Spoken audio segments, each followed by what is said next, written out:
బేసిక్‌గా మనం ఒక 10 మందిని ఇన్‌ఫ్లుయెన్స్ చేయగలుగుతా ఉన్నాము అని అంటేనే, మన మాటల్లో నిజాయితీ ఉండాలి. మనలో ఒక బాధ్యత అనేది ఉండాలి. మనం ఆ బాధ్యత ఫీల్ అవ్వగలగాలి. మనం ఏం మాట్లాడుతున్నాము అన్న దాని మీద ఒక నిగ్రహం ఉండాలి. బ్యాలెన్స్ ఖచ్చితంగా ఉండాలి. 10 మందిని ప్రభావితం చేస్తేనే.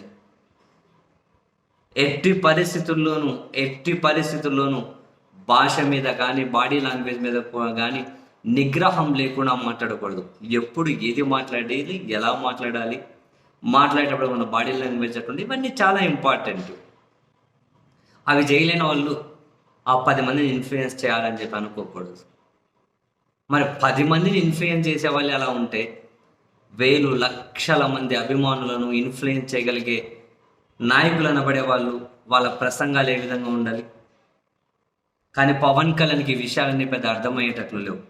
ఎప్పుడు ఏం మాట్లాడతారో, వాళ్ళ నాన్నగారు సిగరెట్ దీపానికి పెట్టారంటారు, కనిపిస్తే కాల్చివేత ఉత్తర్వులు ఉంటే ఒక దగ్గరికి వెళ్ళి ఒకరేమో పోలీస్ డిపార్ట్మెంట్లో చెప్పారు, మరొకరేమో సైన్యంలో చెప్పారు అంటారు. రకరకాలుగా 5వ తరగతిలో ఉన్నప్పుడు సైకిల్కి ఒకసారి లైట్ లేదని జైల్లో పెట్టారంటారు, రాంగ్ రూట్లో వచ్చానని చెప్పి అర్ధరాత్రి వరకు జైలుకు పెట్టారంటారు.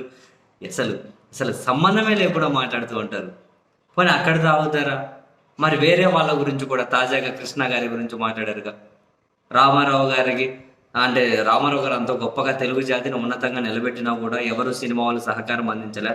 కోట శ్రీనివాసరావు ఒక పార్టీలో ఉన్నారు, కృష్ణ గారు ఇంకో పార్టీలో ఉన్నారు. కృష్ణ గారు ఎప్పుడు రామారావు గారిని విమర్శిస్తున్నా కూడా తిరిగి విమర్శించని సంస్కారం రామారావుది. ఎవరికైనా తెలుస్తుందిగా. తిరిగి విమర్శించని సంస్కారం రామారావు గారిది అంటే అటు కృష్ణ గారికి సంస్కారం లేదు అని దాని అర్థం. ఆ స్టేట్మెంట్ ఫ్లో అదే కదా. సో దీని మీద ఈవెన్ మహేష్ బాబు ఫ్యాన్స్ అగ్గి మీద గుగ్గిలమయ్యారు. రాబోయే ఎన్నికల్లో గుణపాఠం చెప్తామన్నారు.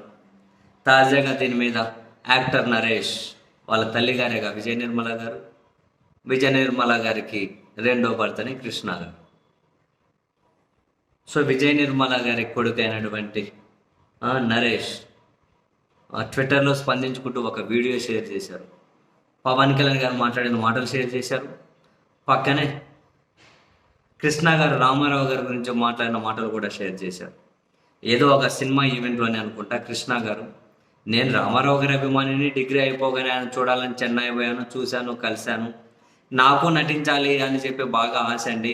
మీ సినిమాలో ఒక వేషం ఇవ్వండి అని అడిగితే, ఇంకా చిన్న కుర్రాడిగా ఉన్నట్లున్నావు, 2-3 ఏళ్ళు ఆగిన తర్వాత రా అని చెప్పి రామారావు గారు చెప్పారు అని చెప్పి మొత్తం మీద రామారావు గారి అభిమానిని అని కృష్ణ గారు మాట్లాడిన మాటలు, పక్కనే పవన్ కళ్యాణ్ మాట్లాడిన మాటలు 2 వీడియో షేర్ చేశారు. చేసి నేను ఆశ్చర్యపోయాను.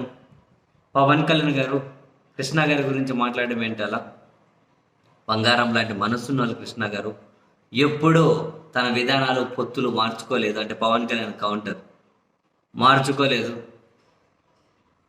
కొంచెం మాట్లాడడం నేర్చుకుంటే కృష్ణ గారు ఎలా అంటే వాళ్ళ మీద అటువంటి మహానుభావులు అటువంటి గొప్ప వాళ్ళ మీద మళ్ళీ ఇటువంటి వ్యాఖ్యలు చేయకుండా ఉంటే మీకే బెటర్ పవన్ కళ్యాణ్ గారు. ఆంధ్రప్రదేశ్ రాజకీయాల్లో భవిష్యత్తు ఉంటుంది.